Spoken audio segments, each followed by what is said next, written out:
We all had our crushes growing up. Lucy, middle school.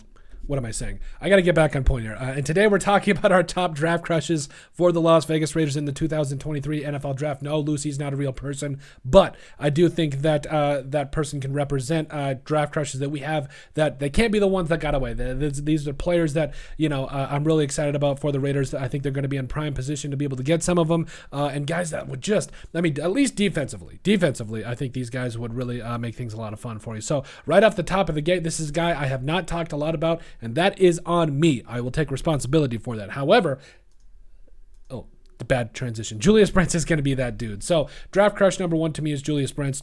Again, we haven't really touched a lot on him, but spent a couple years at Iowa as a freshman and sophomore. Did not really get the time of day, but made his way over to Kansas State and just balled out. I'm talking, tackles for loss, interceptions, whatever you want from him. Had 4 interceptions there, his senior there for the Wildcats. By the way, my brother played baseball for Kansas State. No, he was on the scout team. He was a pitcher. They called him the Jack-in-the-Box pitcher because they didn't know which kind of a pitch was coming out. Anyway, okay, so Julius Brents, a total of 449 snaps last year for Kansas State, was targeted 52 times, allowed 24 catches for 374 yards and 3 touchdowns, but he also had 4 interceptions. So, yeah, went up on that one. Had a passer rating allowed a passer rating, of 57.7, also had a PFF coverage grade of 75.5, and here's why I love Julius Brents. He is huge. 6'3", 6'4", 200. He's got solid speed. I'm comfortable with him being on a tight end. I'm comfortable with him being on a running back, on a wide receiver. It doesn't matter. He's a big-bodied guy that can run with just about anybody, and you love to see it. I really think he would make a tremendous addition to the Raiders defense. I think especially later on in the second round, if you want to trade back, maybe even in the third, like he could possibly fall down that far.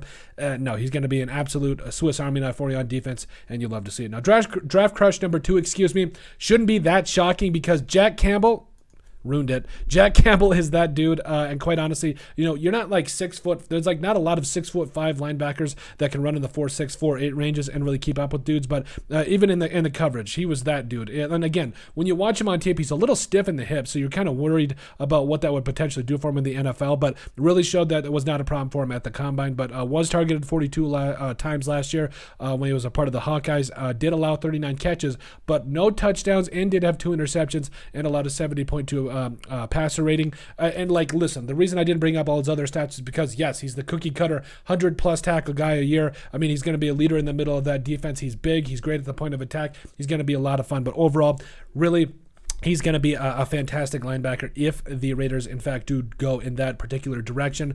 He's been one of my favorite dudes this entire draft. If he goes to the Raiders, that the middle of that defense finally should be secure for many years to come. And then finally, draft crush number 3, defensive end Tuli Tuipulotu. I wasn't even close. But let me be very, very clear. If there is a D lineman that is as dominant as Tuli Tuipulotu, I want to see him because, quite honestly, I know there's a lot of good edge players, but 13.5 sacks last year as part of USC and the Trojans, getting it done. 22 tackles for loss, 46 total tackles.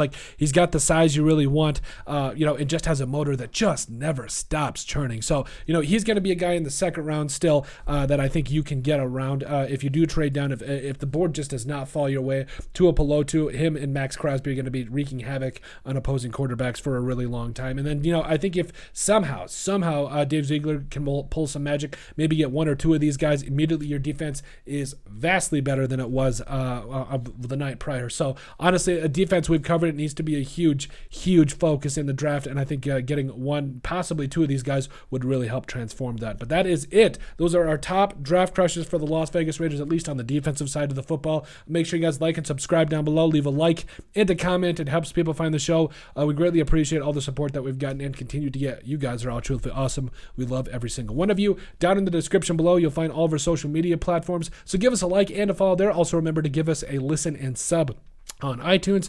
And finally, if you have anything else you'd like us to cover, send us an email at thesportsbp@yahoo.com or put in the comment section down below, and we would love to cover it. But let us know what you guys think about our top draft crushes for the Las Vegas Raiders in the 2023 NFL Draft.